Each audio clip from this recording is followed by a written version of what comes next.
and how much the other people's pets support their healing process.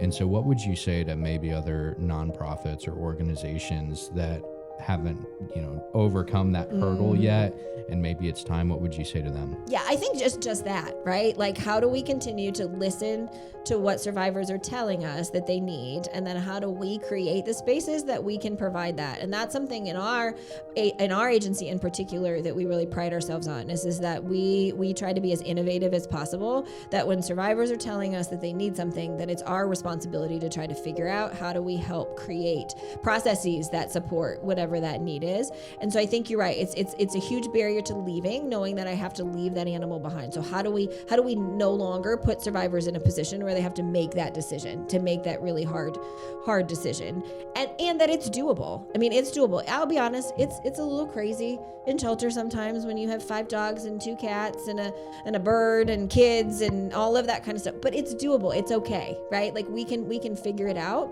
And I think the other thing that we found really unintentionally in our shelter facility is that to offset the fact that, yes, we have to deal with, having multiple animals in our space, and, we have to deal with, cleaning when, you've got lots of animals in your space, is that we do have families that come and stay with us in shelter that don't have pets, and how much the other people's pets support their healing process.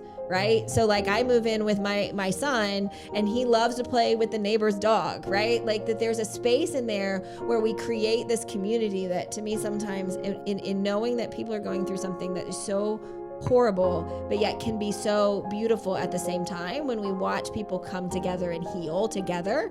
And the animals can play a huge part in that, regardless of who they actually belong to, right? That we're creating this space. And so I think, I encourage other programs to really think about that, right? Like how can we contribute to that beautiful healing process for people?